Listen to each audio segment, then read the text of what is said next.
셈문은 미스바 지방을 다스리는 고로세의 아들 살룬이 중수하여 문을 세우고 덮었으며 문짝을 달고 자물쇠와 빗장을 갖추고, 또 왕의 동산 근처 셀라못가의 성벽을 중수하여 다윗 성에서 내려오는 층계까지 이르렀고, 그 다음은 벳술 지방 절반을 다스리는 아스북의 아들 느헤미야가 중수하여 다윗의 묘실과 마주대 한 곳에 이르고, 또 파서 만든 못을 지나 용사의 집까지 이르렀고, 그 다음은 레이 사람 바니의 아들 루흠이 중수하였고, 그 다음은 그일라 지방 절반을 다스리는 하사베아가 그 지방을 대표하여 중수하였고, 그 다음은 그들의 형제들 가운데 그일라 지방 절반을 다스리는 헤나닷의 아들 바웨가 중수하였고, 그 다음은 미스바를 다스리는 예수아의 아들 에셀이 한 부분을 중수하여 성 구비에 있는 군기고 맞은편까지 이르렀고,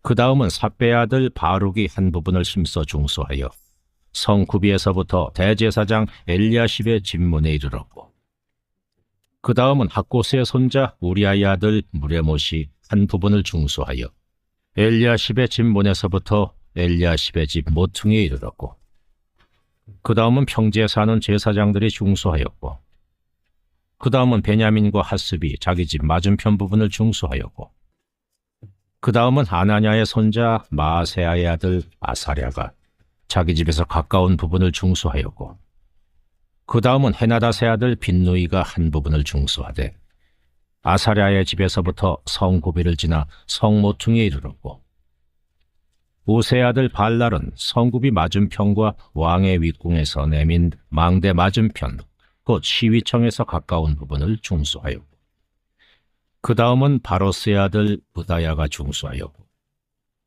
그때의 느디님 사람은 오벨에 거주하여 동쪽 수문과 마주대 한 곳에서부터 내민 망대까지 이르렀느니라.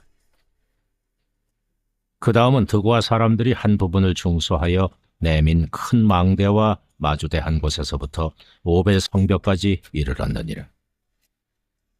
마문 위로부터는 제사장들이 각각 자기 집과 마주대 한 부분을 중수하였고, 그 다음은 임멜의 아들 사독이 자기 집과 마주대 한 부분을 중수하였고, 그 다음은 동문지기 스가냐의 아들 스마야가 중수하였고, 그 다음은 셀레마의 아들 하나냐와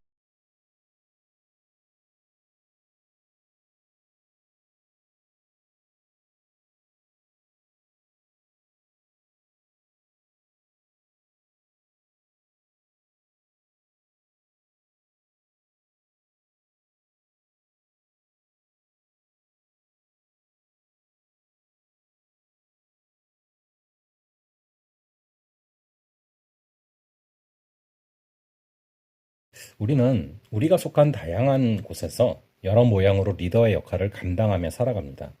가정에서는 부모로서, 직장에서는 누군가의 상사로서 리더의 역할을 하게 되죠. 교회에서는 한 부서의 장이 될 수도 있고, 또 영적으로 어린 성도들을 보살피는 리더의 자리에 있을 수도 있습니다. 느헤미야는 성전 재건이라는 막중한 사역을 이끌었던 책임자로서 하나님이 기뻐하시는 리더의 자세가 무엇인지를 보여줍니다. 예루살렘 성전을 재건하는 데는 많은 사람의 수고가 필요했습니다. 느헤미야는 하나님의 일을 함께한 자들의 수고를 너무도 잘 알고 있었죠. 그래서 그들을 격려하고 싶은 마음에 그들의 이름과 사역을 빠짐없이 기록하고 있습니다. 느헤미야는 그 중에서도 그의 마음을 감동시킨 한 사람을 더욱 특별히 소개하는데요. 20절에 보시면 삽배의 아들 바룩이 성 구비에서부터 대제사장 엘리야십의 집문까지 힘써 보수했다 라는 기록입니다. 여기서 힘써라는 한 단어에서 바룩이 아무런 불평도 없이 자신이 맡은 일을 묵묵히 감당했음을 엿볼 수 있습니다. 이러한 바룩의 수고를 느헤미야는 잊지 않았습니다. 하나님이 기뻐하시는 리더는 동역자들의 수고를 이처럼 인정할 줄 아는 사람입니다. 하지만 이런 태도를 갖추기가 결코 쉽지 않습니다. 어느 부서나 공동체든 날마다 새로운 문제들이 발생을 합니다. 구성원들 사이의 갈등과 다툼의 문제도 있고, 재정적인 압박이나 혹은 변화에 대한 대처 등 여러 상황이 존재합니다. 리더로서 문제들에 골몰하다 보면 동역자들에게 제대로 관심을 기울이기가 어렵죠. 오히려 자기 뜻대로 일이 진행되지 않는 것을 동료나 지체들의 탓으로 돌리기도 쉽습니다. 하지만 이 느헤미야는 여러 문제 속에서도 자신과 함께하는 사람들에 대한 관심을 잃지 않았고, 그들의 수고를 격려하는 일에 인색하지 않았습니다. 일에 대한 성과보다 사람 자체를 귀하게 여기는 마음이 진정한 리더의 자질인 것입니다. 필요 적절하게 사람을 발탁할 줄 아는 분별력은 리더의 중요한 자질 중에 하나죠. 느헤미야는 보수해야 될 성벽을 재건하면서 근거지에 사는 사람들 위주로 일을 분배합니다. 자기 집 앞에 무너진 곳이 있다면 누구나 수리해야 한다는 부담감을 느낄 겁니다. 느헤미야는 이런 백성의 부담감을 잘 이끌어 열심을 내게 했고 성벽 재건을 완수하는 밑거름으로 삼았습니다. 그리고 사람들은 자기 집을 보수한다는 마음으로 성벽을 재건하는 일에 참여했을 것입니다. 느헤미야는 사람들을 적절하게 배치할 뿐만 아니라 사람들에게 일을 위임할 줄 알았습니다. 리더들 중에는 자신이 감당기 어려운 줄 알면서도 선뜻 다른 사람에게 일을 맡기지도 못하는 사람들이 있습니다. 그들은 다른 사람들과 나누어야 할 일의 몫을 혼자 감당하느라 늘 힘겨워하죠. 때로는 일을 맡겨놓고도 믿지 못해 지나치게 간섭하거나 상대방의 실수에 예민하게 반응하기도 합니다. 이러한 리더와 함께 일하는 사람들은 신뢰받지 못한다는 생각으로 사기가 떨어질 수밖에 없겠죠. 예루살렘 거민들은 자신들에게 할당된 부분을 온전히 위임받아 잘 마무리했습니다. 하나님이 부족한 우리에게 리더의 역할을 맡기신 것처럼 동역자들을 신뢰하고 존중하는 것이 리더의 중요한 자질입니다. 상호 신뢰의 관계 속에서 우리는 더 큰 동기를 부여받고 기쁨으로 자신의 역할에 최선을 다할 수 있는 것이죠. 하나님은 다양한 모습으로 우리에게 리더의 역할을 맡기십니다. 리더는 팔로워들을 격려하고 그들의 수고를 기억해야 됩니다.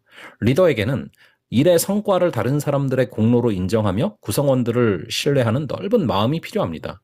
리더가 함께하는 사람들을 소중히 여길 때 그들도 자기 일에 더욱 열심을 낼 것이고 마침내 최상의 결과를 이루게 될 줄로 믿습니다. 잠시 기도하겠습니다. 아버지 하나님, 오늘 말씀을 통하여서 우리를 어떠한 곳에서는 리더로 세우시고 또 리더로 역할하도록 감당케 하시는데 그 리더가 되어야 되는 과정 가운데 동료들의 수고를 인정하게 하시고 그들을 신뢰할 수 있는 리더가 되게 하여 주시옵소서. 다른 사람의 수고를 인정하고 칭찬하며 적절한 인물을 발탁하고 위임하는 그런 지혜를 허락하여 주셔서 우리를 통하여서 많은 사람들을 세우게 하시고 그렇게 또 귀한 팀이 되어서 하나님의 나라를 확장해 나가는 그런 리더의 역할들을 잘 감당할 수 있는 지혜와 능력을 허락하여 주시옵소서. 감사드리고 이 모든 말씀을 주 예수 그리스도의 이름으로 기도합니다. 아멘. 그럼 또 다음번에 뵙도록 하겠습니다.